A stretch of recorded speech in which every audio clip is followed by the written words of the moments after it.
All right. Well, greetings to everybody. Thanks for tuning in tonight. Our bi-weekly Bible studies and going through the book of Acts. And we are cranking right along, and we've finished up through Acts 24.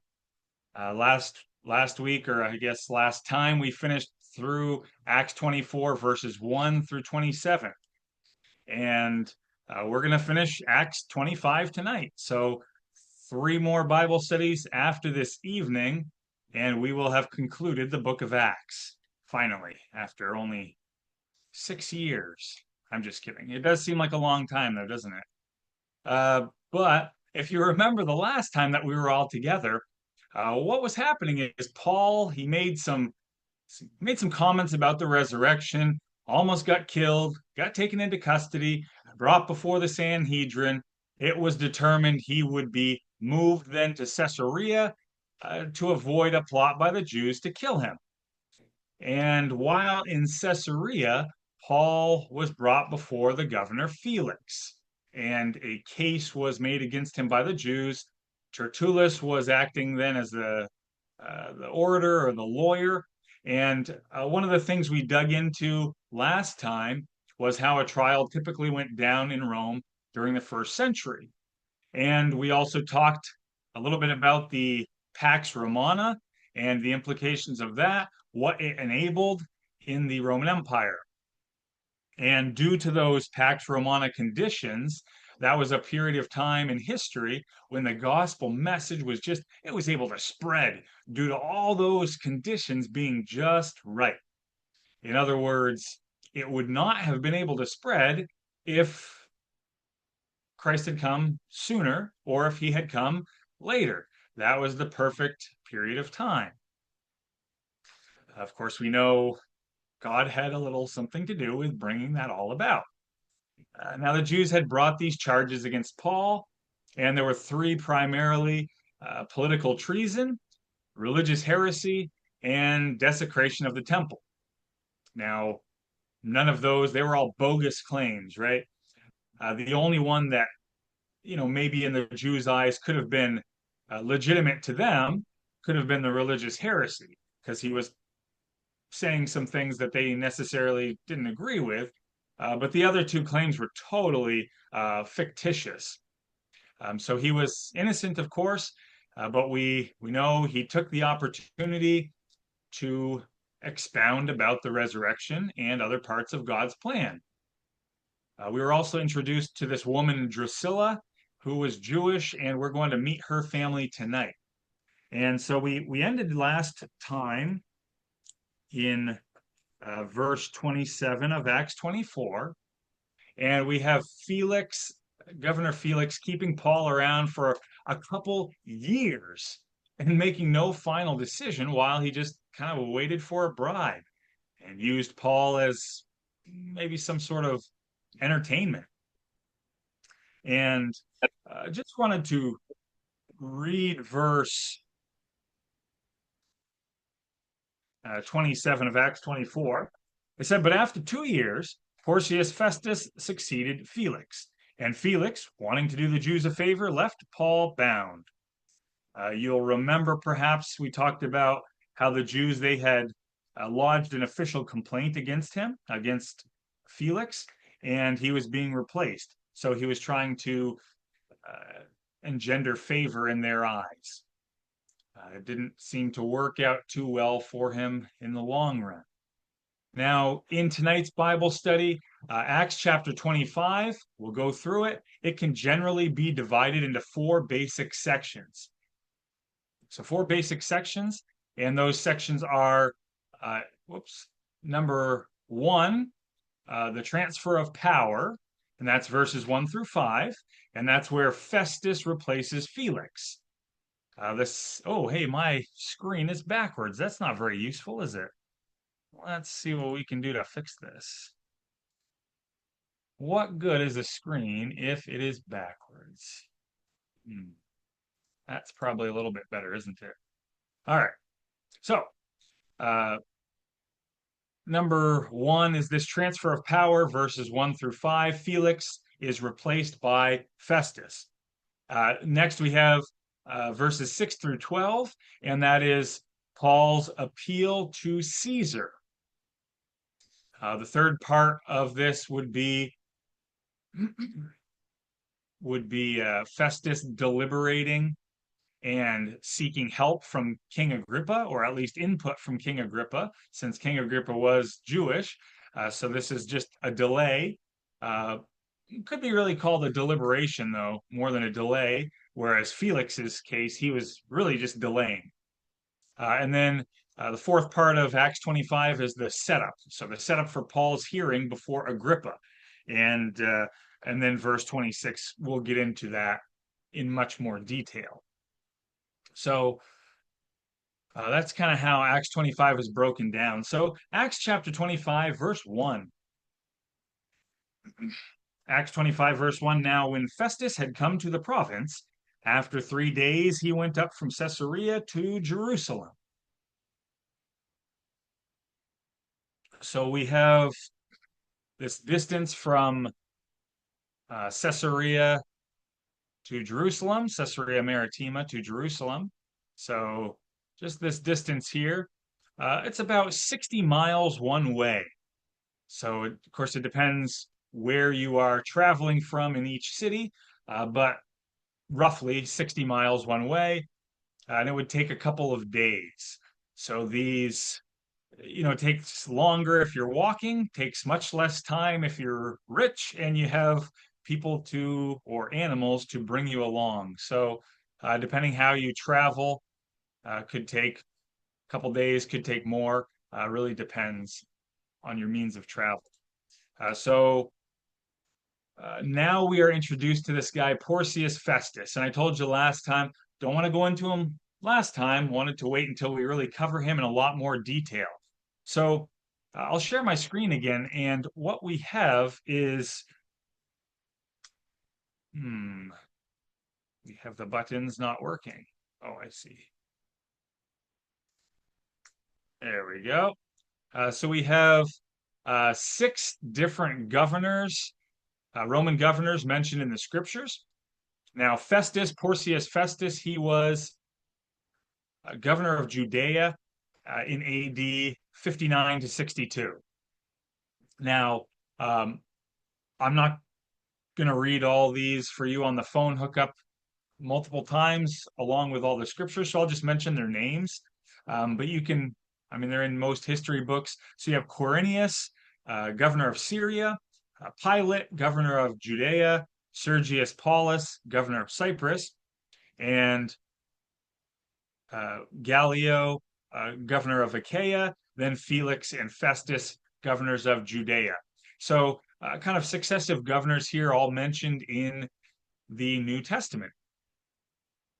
So Governor Festus succeeded Felix, and he inherited a politically volatile situation.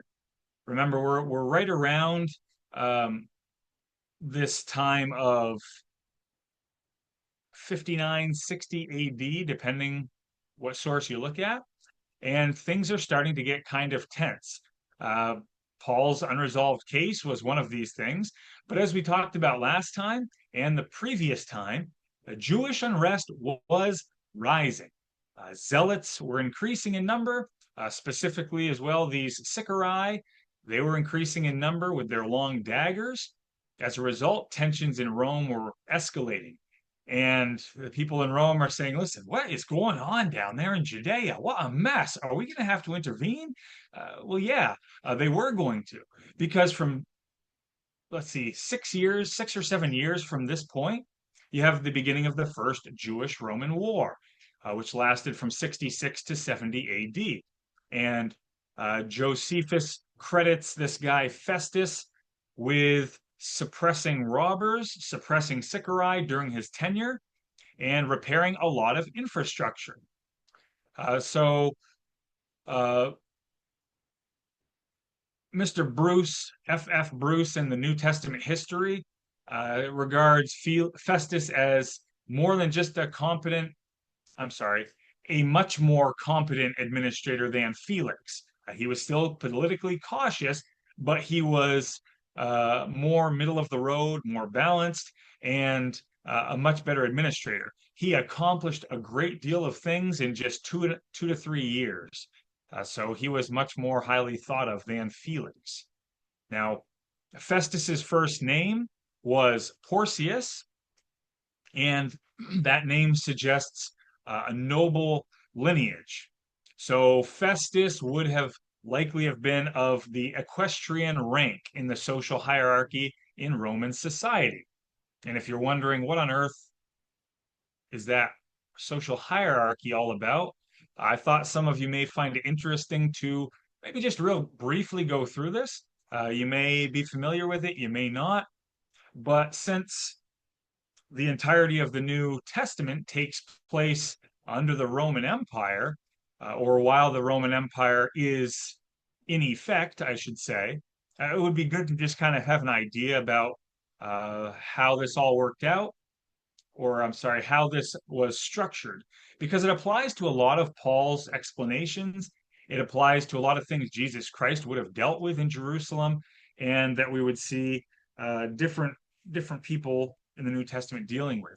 So basically, what you have in Roman society is you have this emperor at the top, slaves at the bottom.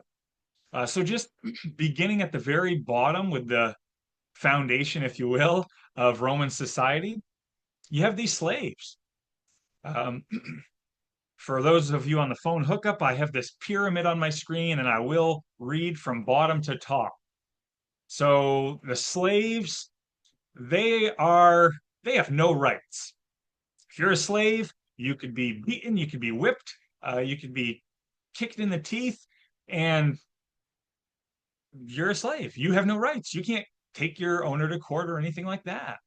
Uh, Maybe you might think about Paul talked about being in slavery, not himself, but other people being slaves.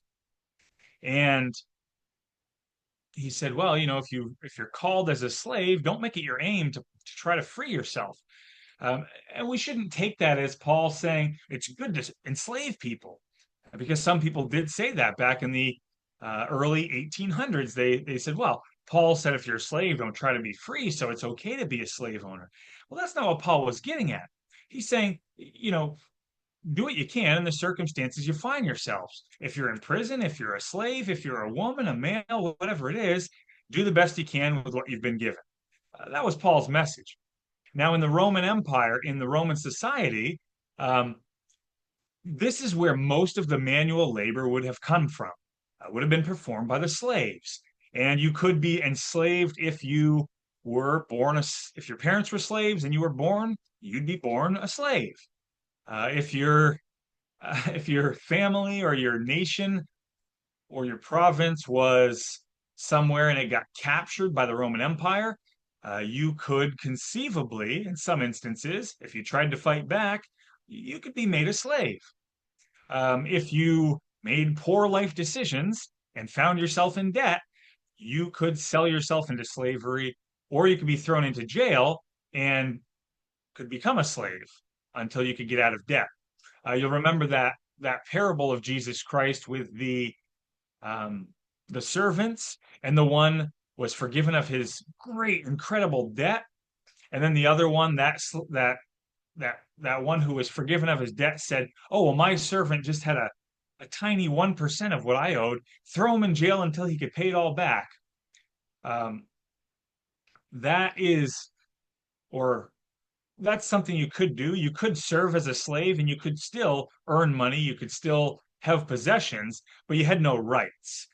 And so, um, not a great thing to be a slave, although scholars believe that up to a third of people in Rome could have been slaves under the Roman Empire.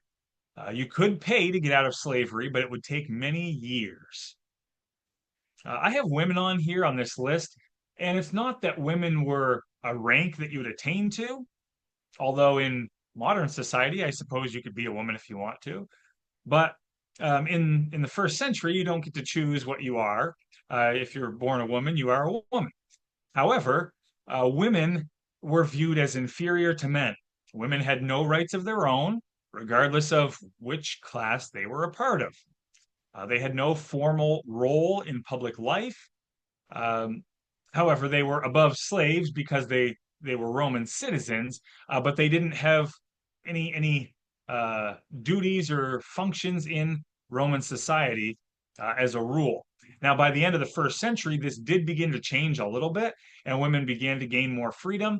There were a few anomalies in the that served as empresses, but they weren't really empresses. They were stand-ins, perhaps for their children or somebody died or whatever the case may be. But uh, for all intents and purposes, women didn't have any rights. Now, next you had freedmen. Now, freedmen were ones who paid to get out of slavery. You see them mentioned a number of times in the Bible, and they could become craftsmen, they could become traders, they could own small farms, they could own shops. If they were formally released from slavery, they would get full Roman citizenship. They would have the same rights as, um, well, they would have the same rights as the plebeian class, which we'll get to momentarily. I'm just going to shrink this down here for a second. Let's see if this works. There we go. And these freedmen, they would retain any property that they had gained, but they just wouldn't be able to be eligible for public office. Now, they would get this full Roman citizenship if they were formally released from slavery. If it was just kind of a handshake deal and something done informally, they wouldn't get all the rights. They would be freed, but they wouldn't get to take any of their property with them. They wouldn't get the uh, some of the other rights that Roman citizens got. And we'll talk about that momentarily, some of those rights. Now, the next class is these plebeians. And, excuse me, in today's society, you may hear that word plebe, and it's not really used in a very nice sense because it kind of just means an average person. But it's not meant to be a demeaning term. In Roman society, that's what you were. All you people online tonight, with the exception of maybe half a dozen of you, you are all plebes. You're all plebeians. That's the lower class, just the average working citizen, just the normal everyday person. It's not a demeaning term at all. But there was a big gap between the plebeians and the upper class, uh, the equestrians, senators, patricians, and certainly the emperor. And these plebeians, they were able to marry the patricians, the next class. They could be shop owners, farm owners, talking about larger farms. They could be bakers, builders, all those sort of things. They could be retired soldiers. These plebeians, they were able to hold public office and they could serve on the council of the plebes. And that's a certain council that would confer with the senatorial class and the patrician, the ruling classes. Um, these plebeians, they were able to vote. Now, they didn't have very much political power, but because the majority of the Romans were of the plebeian class, they could, and they often did. Now, this isn't a right, this is just a matter of fact. The plebeians often rebelled against the upper classes. Well, we don't like the way they have more money than we do. We don't like how we do more of the work than they do. Let's rebel. So they did that sometimes. Uh, Roman citizens did have many rights. Now, they were exempt from torture, they were exempt from mistreatment by authorities, theoretically. They We saw that with Paul. They had a right to a fair trial. They were exempt from provincial taxes. They had rights to obtain property. They had a right to legally marry. Um, of course, there are a lot of rights. This is just a brief overview. I've given lists in other studies, but in within this right to legally marry, so a slave could marry, right? But in the plebeian class, They had a right to legally marry. It was on record, and that would then secure the inheritance rights for their children. Their children would be legitimate within Roman society. Also, these members of the plebeian class, they had a right to serve in the Roman army. And you may think, oh, well, is that really a right? Well, yeah, it was, because then they would receive military benefits. They could receive certain rewards.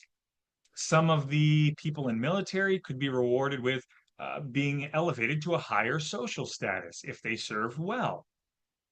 Uh, Paul was likely of this plebeian class. Now, most plebeians were relatively uneducated. There wasn't a lot of education by and large, given the size of that class. Most were unable to read and write, although many were. But what set Paul apart was he was of Jewish heritage, and the Jews valued very highly certain standards of living. We see that throughout the ages. Uh, there were times when people would get deathly ill, huge plagues would happen, and oh, well, all of a sudden, these Jews must be practicing magic because they're not getting sick. Well, no, they washed their hands. Uh, we understand that today. Uh, but Jews also, they wanted their children to understand and to memorize parts of God's laws because they would have the Mishnah, they would have these things that the oral law, things that were passed down. Hey, remember, our ancestors went into slavery. We need to memorize God's laws so we don't go back there. So they would have their children learn these things. So Paul, as a Jew, he would have likely, and as part of the diaspora, would have likely had some other opportunities that some of the Jews in other parts of the world may not necessarily have had. But by and large, the Jewish people believed generally in instructing their children in the Old Testament. So they had maybe more opportunities for education than some of other people in the Roman society may have. Now, another reason why we say that Paul was probably part of this class, this class of this social hierarchical structure of Roman society is that he was a tent maker. So we see several times Paul mentioned as a tent maker, and the the higher upper class, they are not slaving away in the sun or working hard in the sun making tents, working with dead animal carcasses. The slaves, well, they don't generally have freedom to just move about how they want. Uh, Paul did, and he also had some unique opportunities. So seems to be that he was probably part of this plebeian social class. Now, provincial citizens of captured Roman territories could, in some cases, purchase Roman citizenship. Not always, but in many cases, some cases it was given to them freely, but sometimes it was offered to them that they could purchase or buy their way into it. I just want to turn back a page or two in your Bibles to Acts 22, verse 26 through 29. So we just recently read this. Acts 22, verse 26 through 29. When the centurion heard that, he went and told the commander, saying, "Take care what you do. This man is a Roman." Then the commander came and said to him, "Tell me, are you a Roman?" And he said, "Yes." The commander answered, "With a large sum I obtained this citizenship." And Paul said, "But I was born a citizen." Then immediately those who were about to examine him withdrew from him. And the commander was also afraid after he found out he was a Roman, and because he had bound him. So the commander was most likely probably some sort of elite from a conquered province whose family or himself had been given an opportunity to purchase Roman citizenship. Now that's uh, it's speculative, but it's based on biblical precedent. So we're not expressly told that, but it seems likely. So next in this social hierarchical structure is the equestrian class. Just like you'd think of horses. Well, there's a reason for that. The equestrians were the Roman cavalry. They were originally they were originally the Royal Mounted Knights, and they were at their inception, originally how it worked out is they were given money to purchase and care for their horse or horses throughout their career. Now, later on, that equestrian class evolved and it had begun to evolve now. Uh, and they began to be associated with commerce. The equestrians were associated with trade. Eventually, the equestrian class formed part of the upper class that would deal with business. And in this equestrian class would be bankers. You would find tax collectors among the equestrian class. You would also find miners, people who owned and operated mines for precious metals, as well as trading house owners and owners of import-export businesses. So all these people, these aren't just people running a shop on the street per se. These are well-known, successful business owners. So, in today's society, it wouldn't be somebody that's like a handyman that goes and has his own business and works for himself, but like somebody who owns their own construction company, has, you know, many trucks with their name on the side, and they manage all that sort of thing. So somebody a little bit a step above. Uh, and that evolved into this over time. Now, equestrians, they were able to become senators. Any Roman citizen, any plebeian, any Roman citizen could become an equestrian so long as they had attained a certain level of wealth. That certain level of wealth was they had to have at least 400,000 Roman sesterces. So you may be saying, what on earth is a sesterce? Well, uh, a sesterces is worth or was worth roughly 50 cents. So an equestrian would have had to amass at least $200,000. They would have had to have been in good health. They would have had to have had a good reputation in order for them to become an equestrian or join this social rank.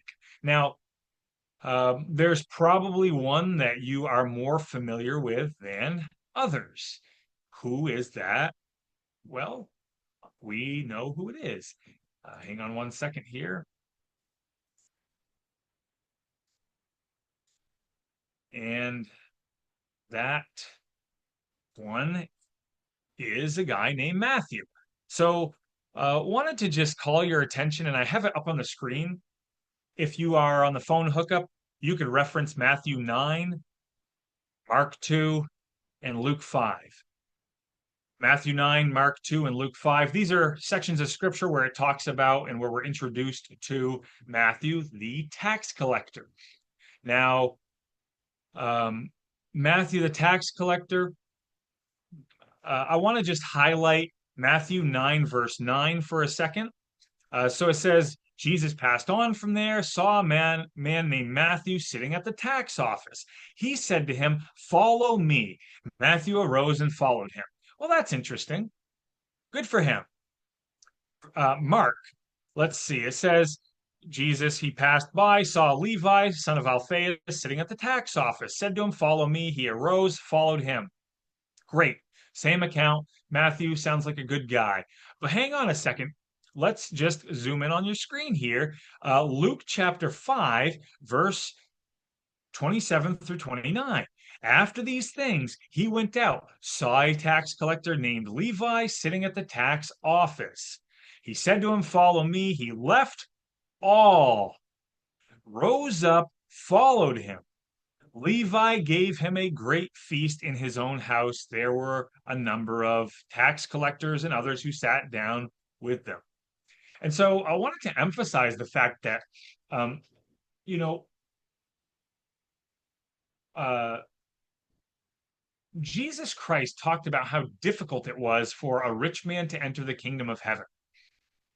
You have to remember that in this time of the world history, um, it is tough to be alive. All right. If you um, don't have money to get by, you can't just take a credit card and pay it off next month. I mean, if you can't get by, you die, or you become a slave, or you steal and you go to jail and then you die. So it's a hard living. Matthew had somehow attained to a great deal of money, not just a great deal of money, but a great job. Now, sure, he was looked down on in Jewish society as maybe a traitor, but that aside, he's getting money. I mean, he has a lot of money coming in, and he's giving all that up. Now, whether or not he gave up the money that was in his bank account, we're not sure, but he left his whole profession behind. He's no longer making money in that way. And those tax collectors, and I don't want to go into that, but they would have to bid on the position of tax collector. And then the highest bidder would get it, and they would essentially they would set the taxes because they were responsible for paying a certain amount for a certain region they were over, and then they could set the rates as high as they could extort, and they'd keep the difference. And so Paul would often talk about, hey, you tax collectors, if you're going to do that, or Jesus would talk about that, if you're going to do that, fine, but set a rate that's not exorbitant. Set a reasonable rate. Don't try to money gouge. Um, and so Matthew is leaving this life of wealth and luxury behind to go hang out with a carpenter and a bunch of stinky fishermen. Well, maybe they weren't stinky, but they didn't have showers the way we do today, so they probably didn't smell great. And here Matthew is leaving the life of an equestrian. I mean, he is in the upper ruling class of society, and now he's going to go traipse around with a guy who's going to get himself killed. So, worth mentioning that Matthew uh, had a lot to his name and he gave up a lot. So, we can gain a little bit of a deeper insight, understanding just what Matthew would have given up here. So, next class here is the senators. So, the senators would have been Roman citizens who were aged 25 and above. And the senators, they would have also had to have had military experience. In order to be a senator, you would have had to have had administrative experience. And there is an entire subcategory that makes up this branch of Roman government. We are not going to talk about that tonight. However, senator is at the top of that subcategory. The senators were unable to be directly involved in business because it was a conflict of interest. Now they could buy and sell stuff, normal stuff, but they couldn't be the ones who set the rules for business. The senators controlled Roman politics, controlled the government. They could hold a position of judge, and the senators must have amassed a certain degree of wealth, similar to the equestrians, except not just 400,000 sesterces, they would have had to have amassed at least 1 million sesterces. So, $500,000 in today's money, plus property. So they would have been fairly wealthy in order to rule. Uh, they began, the senators. I also don't want to go into this today because you may not care and it's tangential. But if you go back to Julius Caesar, that's kind of when all that started. He had just a small group. There was a civil war happened, a bunch of them got killed. And so he amped it up and didn't just have a small group, but the senators, they ended up having something like 600 to 900 senator seats. So really bumped it up. It began as an advisory council to the patrician class, which is next in society above this. But over time, it evolved to include some of the people from the equestrian class. So final class in Roman society now are the patricians. And the patricians are the leading noble class, and they are made up of uh, Roman consuls, which is the highest government position, uh, praetors, same word as judges, so made up of consuls, judges, wealthy landowners, also those who descended from Rome's founding fathers. So when you think of a patrician, think of a Benjamin Franklin. Think of the descendants of John Adams. Think of descendants of uh, any of those people who were the founding fathers of America, George Washington or whoever. Those would have been the patricians. Also, some of them could have been appointed by the emperor. If he had a real good friend and wanted to appoint them, he could do that. These patricians, they were excluded from any lower societal duties. If you are in the patrician class, education was stressed for you.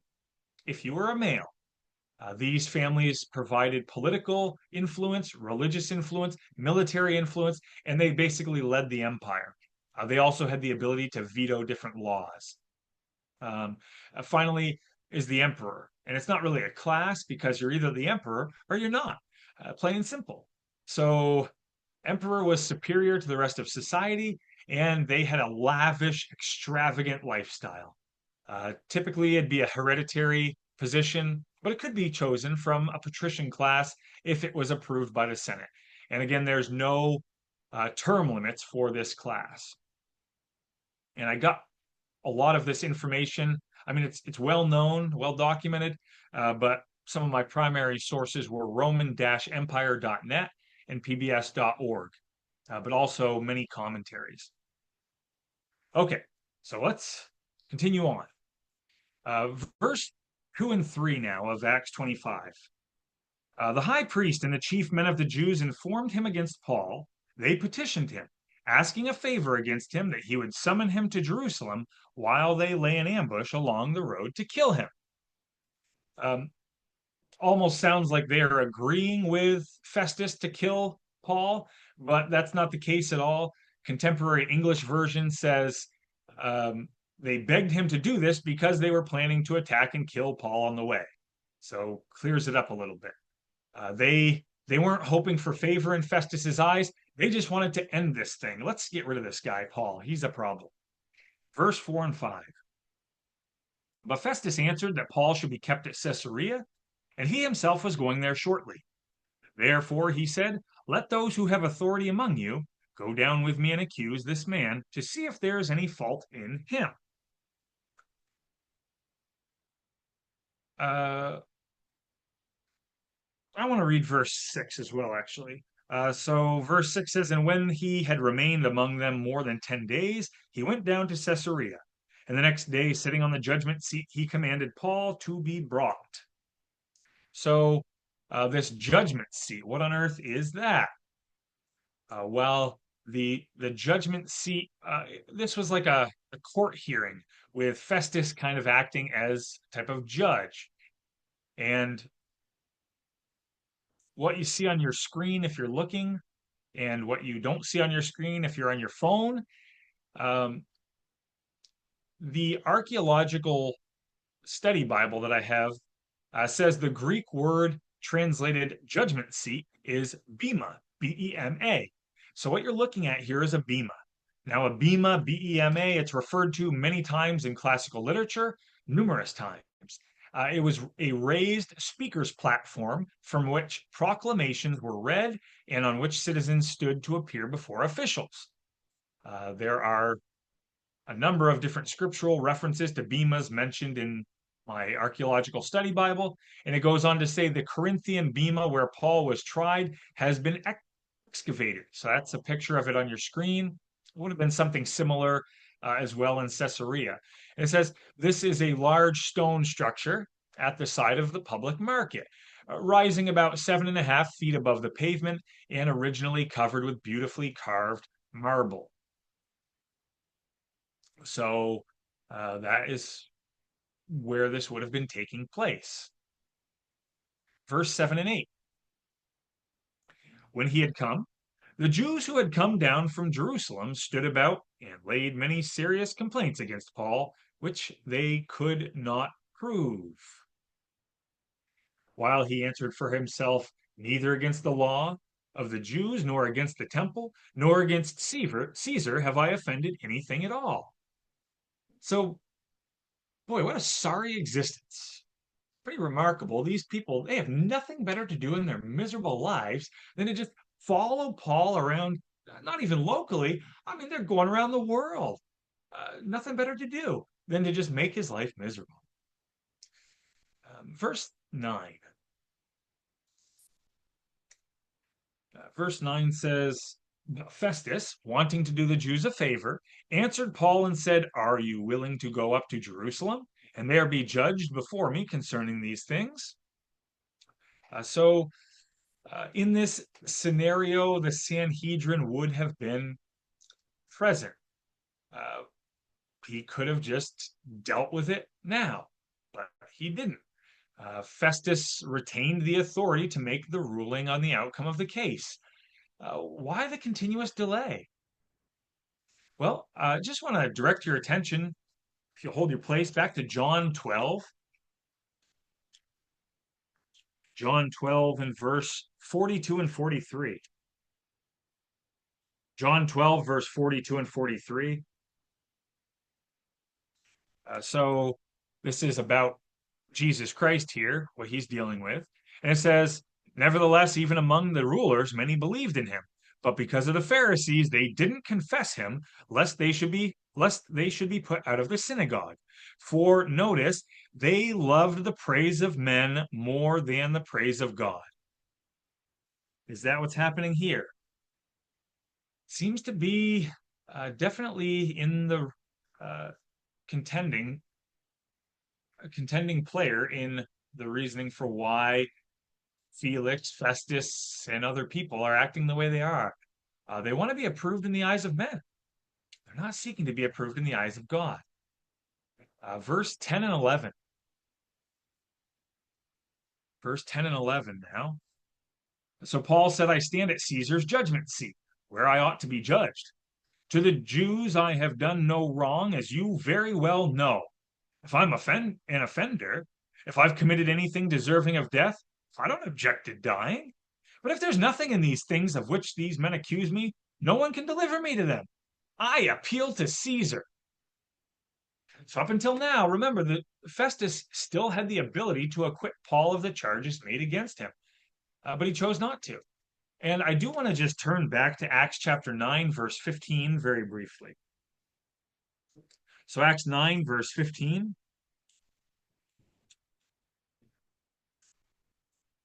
And you'll remember when Paul was first being converted,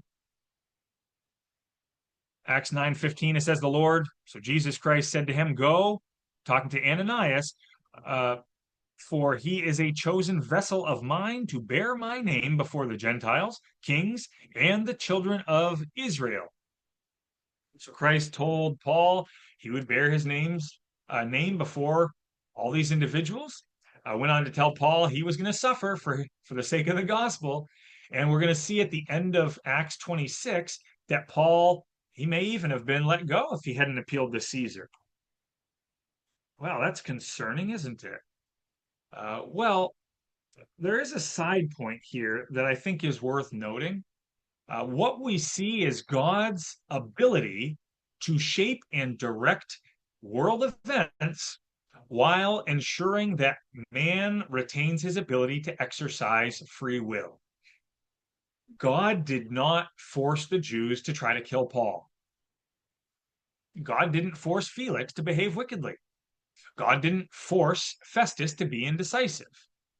All those things, that would go against God's perfect nature of being sinless and God being totally light and in him is no darkness, right? So that would go against the scriptures. Now, scripture also tells us God does not see as a man sees. Scripture tells us God knows the heart. We judge people based on what they do. God judges people based on what they want to do, or evaluates people based on what they want to do. Now, in this instance, Jesus Christ told Paul that he was going to testify before rulers on his behalf. Was that because he was going to force them to listen? Well, no. Uh, Knowing people's hearts, God allows people to come into situations where they will have to make a decision. Now, these are not always decisions between good and evil. Sometimes they are. Many times they are. Sometimes it's simply a decision between two good but opposite courses of action. Have you ever been faced with two decisions? You've evaluated them. They're both okay according to Scripture. Which job should I take? They both offer me the same amount of money. One of them's in Watertown, the other's in Sioux Falls. And I live in Fargo, and I already have a job. You know, not bad decisions, but different decisions. And so God allows people to come into different situations where they will have to make a decision. Um, in this instance, God knew Festus. God had watched Festus since the day he was born. He knew his likes, he knew his dislikes, he knew his desires, his heart's desires. And after years of observation, however, years before Paul found himself here, God was well aware of Festus's pattern of decision making. Now, at this time, God could have intervened to free Paul from captivity while he was traveling to Caesarea. God could have sent a vision to Felix. He could have sent a vision to Festus. He could have instructed them, hey, let Paul go. He didn't. He didn't. Uh, Paul wasn't delivered. Instead, he was brought before these individuals. Why? Well, God knew if he didn't intervene to divinely remove Paul from the situation, Felix would behave how he had always behaved, shrewdly and for self gain. And yeah, we see that. He had a history of. Festus would behave how he had always behaved, with deliberation, with uncertainty, to ensure his own political stability, yet with somewhat of a more balanced approach. Did he do that? Yes, he did. He had a history of that. That was what he was known for. This seems to be something that Paul recognized years later. And if you'll just join me over in Philippians 1 for a second. Philippians 1, verse 12 through 14. This is Paul writing about 1 to 3 years later after this account in Acts, after this very account is happening. Philippians 1, verse 12 through 14, he wrote, "But I want you to know, brethren, the things which happened to me have actually turned out for the furtherance of the gospel, so that it has become evident to the whole palace guard, to all the rest, that my chains are in Christ. And most of the brethren in the Lord, having become confident by my chains, are much more bold to speak the word without fear." As is often the case in our lives, it's not always evident just why God allows us to go through trials. God, this is awful. Why are you allowing this to happen to me? Sometimes we can get discouraged. Months down the road, years down the road, we look back in hindsight, and if we're honest with ourselves, we can usually see God's hand at work in our lives, can't we? We can see his hand allowing us to come into situations where our faith would be tested, where we would be strengthened in our faith, and where the good news of his kingdom had an opportunity to be shared, um, and where his name could be glorified. We often can see that when we look back. Verse 12, Acts 25. Then Festus, when he had conferred with the council, answered, "You have appealed to Caesar? To Caesar you shall go." Now, the Caesar at this time would have been Emperor Nero. Emperor Nero reigned or ruled from 54 to 68 AD. Excuse me here.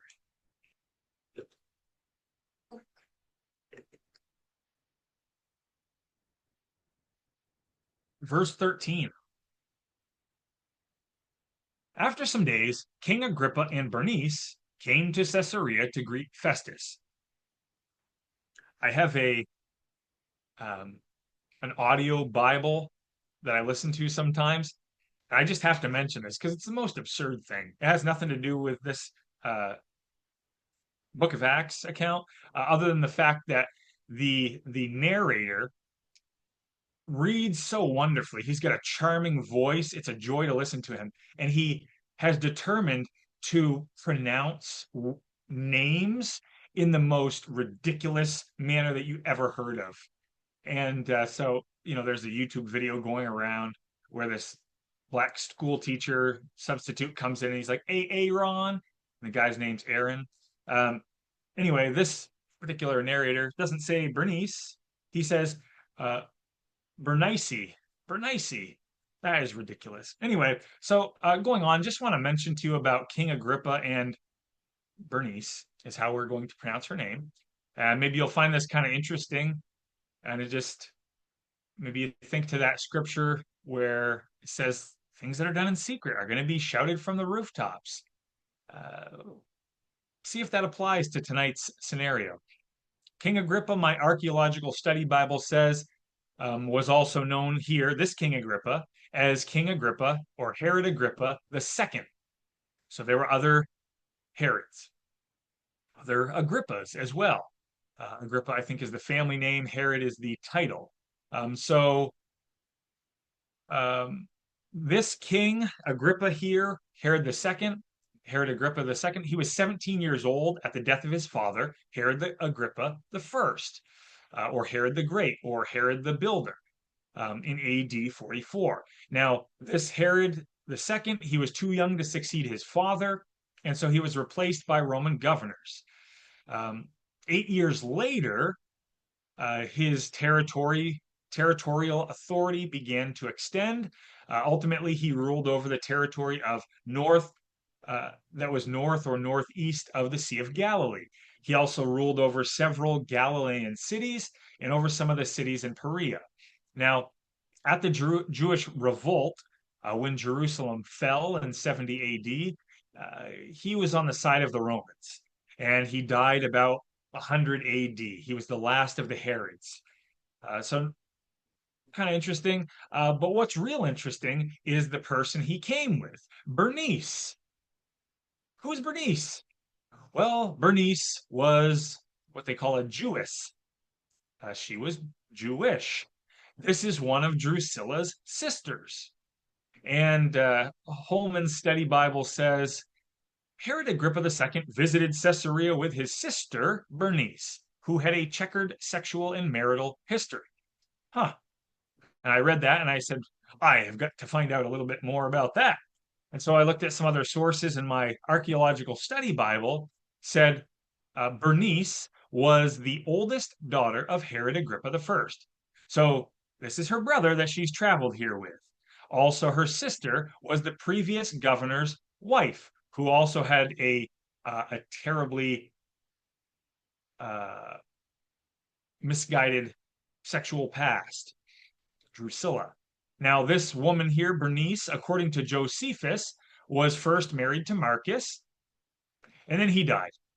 Then she became the wife of Herod of Chalcis, who was her uncle, her dad's brother. After he died, she lived with this guy that she traveled here with, Herod Agrippa II. He was her brother. Later on, they formed an incestuous relationship, so they started hooking up. Later on, she left him and was married to Polemo of Cilicia. However, that marriage was very short, and then she returned back to her brother into his bed.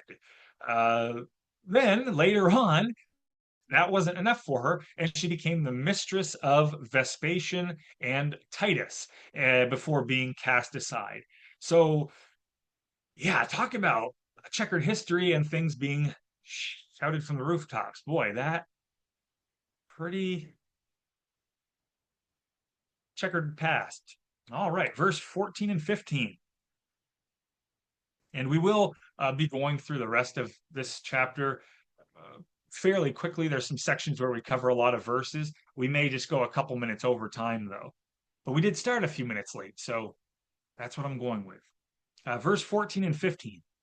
When they had been there many days, Festus laid Paul's case before the king, saying, "There is a certain man left a prisoner by Felix, about whom the chief priests and elders of the Jews informed me when I was in Jerusalem, asking for a judgment against him." So Festus did outrank King Agrippa, but he valued still his opinion. Now, let me just see. I don't think I want to read this, but um, maybe I'll just mention that Agrippa was king over a small part of Palestine, but he owed his position to the Romans. They had put him there. And so it was his custom to pay a courtesy visit to the Roman governor when he entered his province. So this is Barclay saying that. And so King Agrippa and his wife, they would have had some information about and understanding about the Jewish laws and rules and society. Verse 16 through 19 now. To them I answered, "It is not the custom of the Romans to deliver any man to destruction before the accused meets the accusers face to face, and has an opportunity to answer for himself concerning the charge against him. Therefore, when they had come together, without any delay, the next day I sat on the judgment seat and commanded the man to be brought in. When the accusers stood up, they brought no accusation against him of such things as I supposed, but had some questions against him about their own religion and about a certain Jesus who had died, whom Paul affirmed to be alive." So at this point, Christianity was still considered to be part of the Jewish religion. And as we've talked about a number of times, that is important.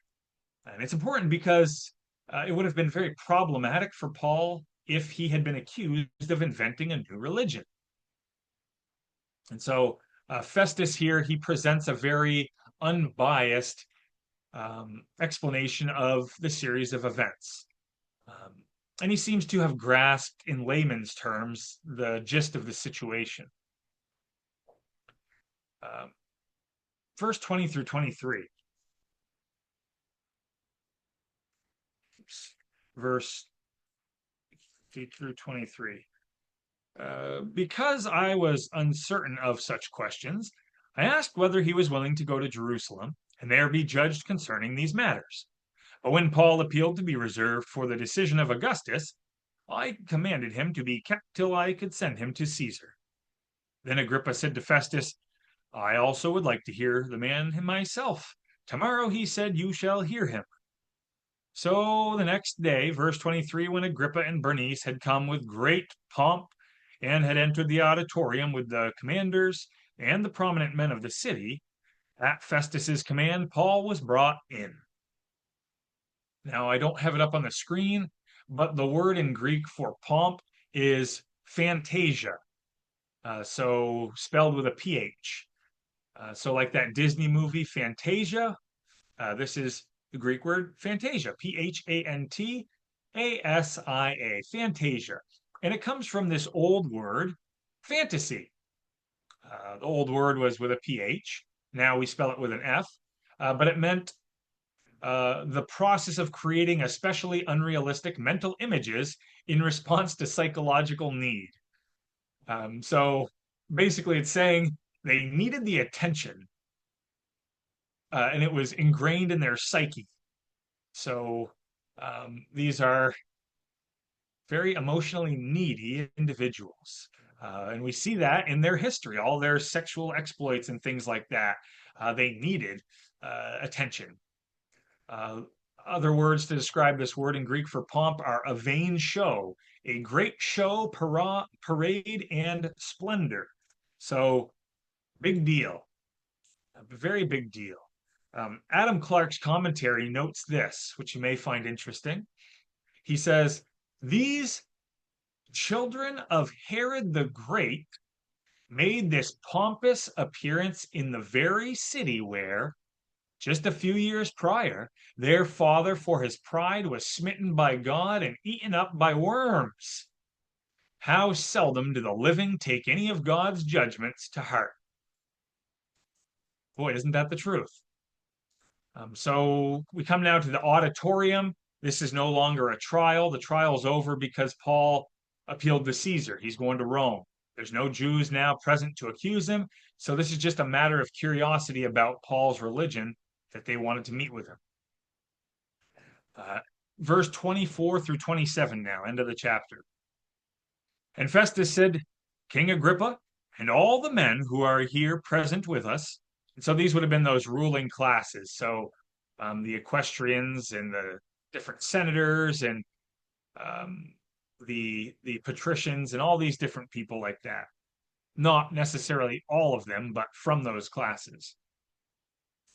You see this man about whom the whole assembly of the Jews petitioned me, both at Jerusalem and here, crying out that he was not fit to live any longer. But when I found he had committed nothing deserving of death, and that he himself had appealed to Augustus, I decided to send him. I have nothing certain to write to my lord concerning him. Therefore I have brought him out before you, and especially before you, King Agrippa, so that after the examination has taken place, I may have something to write. For it seems to me unreasonable to send a prisoner and not to specify the charges against him. Holman's Study Bible says, and this is the last point we'll kind of wrap up with, Festus had not previously made it known publicly that he thought Paul was innocent. Since Paul had made his appeal to Caesar, Festus was now free to admit, without repercussion, that he believed the charges were groundless. And so we even see here a bit of unbiased character in Festus, saying things like, it doesn't seem right to me to send a prisoner and not specify the charges against him. So Festus was characteristically known as being less unbiased, known for being a better administrator than his predecessor and a better administrator than his successor. The name escapes me of who his, I think it was Albonius or Albinus was his successor, and he was better than both of them. So next time we'll get into Acts 26, and we'll see Paul's case presented in great detail before Festus, before Agrippa, and before Bernice. So that's it for tonight's Bible study. Also, before I turn off the recording, want to just share the discussion questions before we open it up. So for anyone who will stick around, the questions are, number one, what does Festus's desire to quote unquote do the Jews a favor in Acts 25 verse 9 reveal about the temptation leaders face to prioritize popularity or personal gain over justice? And as future leaders in the world tomorrow, how can we apply this lesson in our own areas of influence? Second question is, Festus admits to King Agrippa in Acts 25, verse 26 and 27, that he has nothing certain to write about Paul's charges. What does this reveal about the dangers of passing judgment without understanding the truth? And how can we guard against this in our own decision making and leadership? So, two questions related to leadership. And if you can't stick around, thank you for tuning in. Otherwise, we'll open it up now to some answers.